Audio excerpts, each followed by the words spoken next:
Time तो मैं केजरीवाल को कॉल किया? अरविंद जी के पास तो पता नहीं अभी फोन है भी या नहीं, बट उनको मैं क्या बोलूं जब इतनी बुरी तरीके से मैं पीटी गई उन्हीं के घर में, और वो मैंने बताया आपको क्या क्या हो रहा है, उनको मैं क्या बोलूं। ऐसा कौन सा राज है जो शीश महल के एक एक करोड़ के पर्दों के पीछे छुपा? आज जनता को बताइए, क्योंकि कोर्ट्स अपना काम करेंगी, लेकिन सबसे बड़ी अदालत, और आप पार्लियामेंट में हैं, सबसे बड़ी अदालत पब्लिक की अदालत होती है, जनता की अदालत। आज जनता के सामने कहिए कि वो कौन सा राज है जो उस 50 करोड़ के शीश महल में दबा हुआ है, जो निकल नहीं रहा है 12 दिनों के बाद भी।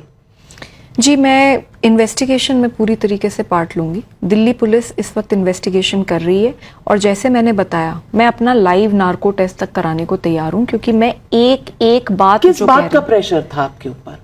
किस कब प्रेशर? मतलब कोई तो प्रेशर होगा जिसकी वजह से वो कह रहे थे कि आप नहीं मानेंगी तो आपको गाड़ दिया जाएगा। कोई तो किसी बात का तो प्रेशराइज कर रहे थे ना आपको। देखिए, इसमें बहुत सारी चीजें थी, लेकिन अब जो प्रॉपर इन्वेस्टिगेशन तो दिल्ली पुलिस ही करेगी। एंड इस मोमेंट पे क्योंकि दिल्ली पुलिस अभी इन्वेस्टिगेशन कर रही है, मेरे लिए बिल्कुल भी ठीक नहीं है कि मैं उसको एक पब्लिक फॉरगेट मी।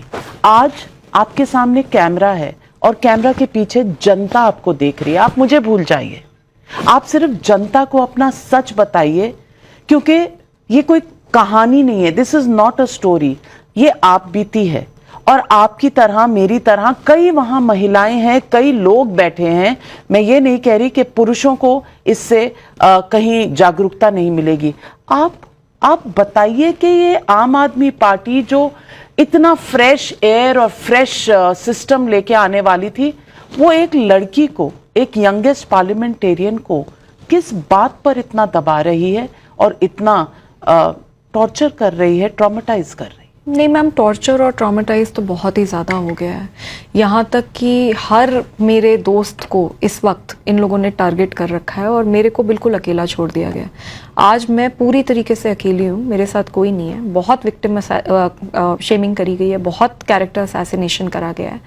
लेकिन यही है कि मैं इस वक्त क्योंकि मैंने एक फॉर्मल कंप्लेंट फाइल करी है, अगर मैंने कंप्लेंट नहीं फाइल करी होती तो मैं बिल्कुल जो मुझे लगता है इस बारे में मैं ज़रूर बोलती। लेकिन because I have filed a formal complaint, there are certain procedures that I have to follow. Right now the Delhi police is investigating the matter. I am going to hold my trust in them and I am going to share everything with them, and I really want that legal advice is not to speak about it. पर मुद्दा है। Yes absolutely. आप कह रही हैं कि मुद्दा है, लेकिन अभी क्योंकि अंडर इन्वेस्टिगेशन है आप नहीं बोलेंगे। जी, मेरे को बोला गया है, मेरे लॉयर्स ने भी मुझे यही गाइड करा है, बिकॉज इट इज़ इम्पॉर्टेंट। आज मेरे लिए बहुत इम्पॉर्टेंट है कि जिस आदमी ने मेरे साथ इतना बुरा करा उसको प्रॉपर उसको एक the law should take its own course.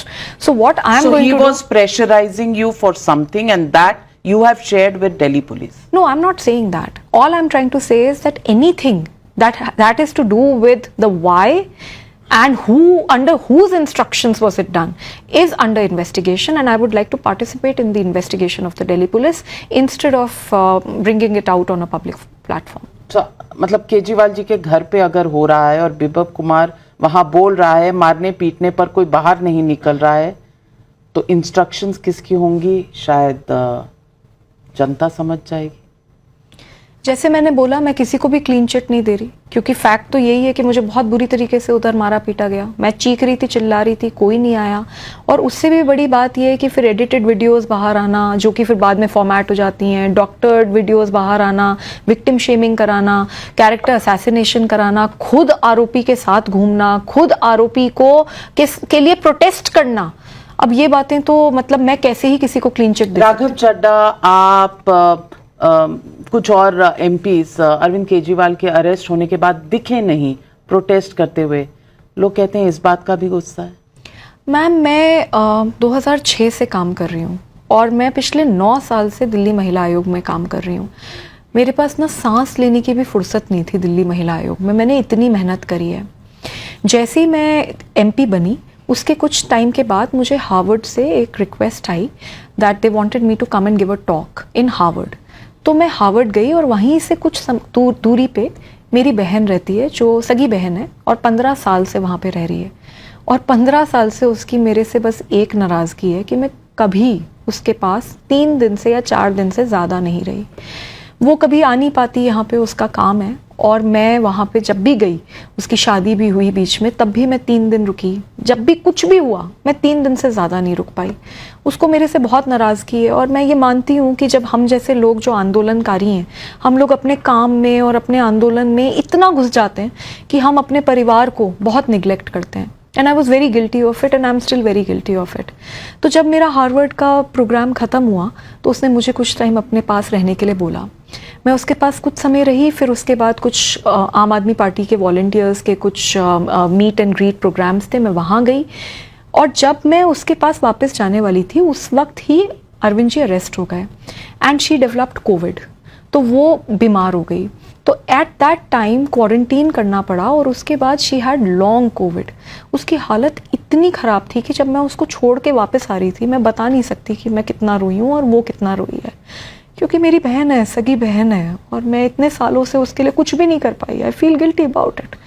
तो और उस समय भी जब अरविंद जी अरेस्ट हुए और ये सारी बातें हो रही थी, तो मैं पूरा टाइम पार्टी के टच में थी। मैंने उन्हें बताया कि ये है, मैं वहाँ से कि बताया नहीं जाने से पहले। ऐसा कौन बोल रहा है, क्योंकि मैं तो ट्वीट्स पे ट्वीट्स भी कर रही थी और मैं उनसे टच में भी थी कि काम भी बताओ क्या करना है।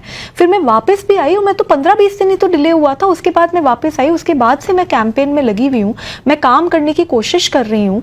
तो मैं अपनी तरफ से तो पूरी तरीके से थी। और अगर यही कारण है कि मेरे को इसलिए पीटा गया क्योंकि I was not there when he was arrested, तो एक और एमपी भी तो हैं जो अभी अभी आए हैं, उनको तो रेड कार्पेट ट्रीटमेंट मिला है, उनको तो स्टेज में, हाँ, उनको तो स्टेज में बगल में बिठाया गया।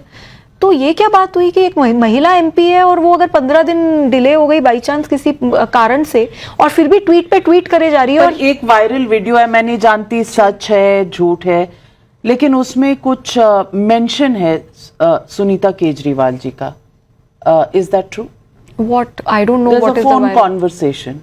Oh yeah, no, it's a completely false and doctored video. I think it is something to do with me and a YouTuber और कुछ इस तरीके से। ना जी, ऐसी कोई नहीं, मैंने तो सुना भी नहीं। It is that vague. मैंने तो बस उसका कैप्शन पढ़ा, बट ये सब तो होता ही है, एक बार पहले भी ऐसी निकली थी। इस तरीके का मैम कुछ नहीं है। मेरा ऐसा किसी से भी, मेरे सबसे अच्छे रिश्ते हैं, और मैं तो उस तरीके की हूँ जो मेरी पब्लिक इमेज ऐसी है कि बड़ी स्ट्रॉन्ग और बड़ी फाइटर है। मैं स्ट्रॉन्ग और फाइटर हूँ, लेकिन वो तभी होता है जब इश्यूज इन्वॉल्व होते हैं। इन अ नॉर्मल लाइफ मैं अभी भी विपश्यना करके आई थी, अभी 8-10 दिन की विपश्यना कोर्स करा था। अभी भी मैं इसके बाद जो मेरे साथ हो गया और जितना बुरा हुआ है, उसके बाद तो मैं अभी विपश्यना के लिए दोबारा जाऊंगी। तो I am a very in my private life. Raghav Chadha से कोई बात है? किसी ने जी, किसी की हिम्मत है जो मुझे इस वक्त फोन कर दे? कोई भी नहीं, कोई भी नहीं। Nobody। आतिशी ने जब जो कहा, उन्होंने एक बार भी जरूरी नहीं समझा कि मुझसे फैक्ट्स तो पूछ लेती। नहीं, लेकिन जब आपने देखा, टेलीविजन पे देखा होगा या अपने फोन पे आपने अपडेट्स देखे होंगे, क्या महसूस हुआ? मुझे ऐसा लगता है कि एक महिला को दूसरी महिला का दर्द समझना चाहिए। मुझे ऐसा लगता है कि महिलाओं को साथ में लड़ाइयाँ लड़नी चाहिए, और मैं कम से कम अपनी पार्टी के लीडर्स से, और वो भी वुमेन लीडर्स से, कम ये तो एक्सपेक्ट करूँगी कि वो एक बार कॉल करके पूछते तो कि क्या हो गया, व्हाट इज़ योर वर्जन, क्यों कोई ऐसे करेगा। पर उसमें कोई अगर अवसर देखे और उसके बाद वो बार बार दूसरे इंसान के प्रति झूठ फैलाए और इतनी खुश होके और मुस्कुरा के फैलाए, तो मुझे लगता है किसी को भी बुरा लगेगा। मतलब मेरे लिए इम्पॉर्टेंट नहीं है कि उन्होंने क्या बोला, मेरे लिए ये इम्पॉर्टेंट है कि एक महिला होकर उन्होंने ऐसे मेरा चरित्र हरण करा। वो मुझे लगता है। संजय सिंह जी से भी बात नहीं हुई उसके बाद? उसके बाद मेरे से किसी ने भी बात नहीं करी। आपने भी पूछा नहीं क्या आप विभव के साथ जा रहे हैं? आपने कल कुछ कहा था, आज कुछ कर रहे हैं। अब मैं क्या पूछूं, क्योंकि मैं जिसको भी कॉल करती हूँ कोई फोन नहीं उठाता।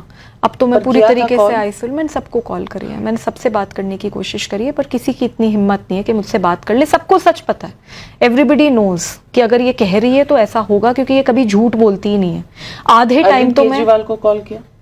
अरविंद जी के पास तो पता नहीं अभी फ़ोन है भी या नहीं, बट उनको मैं क्या बोलूँ जब इतनी बुरी तरीके से मैं पीटी गई उन्हीं के घर में, और वो मैंने बताया आपको क्या क्या हो रहा है, उनको मैं क्या बोलूँ।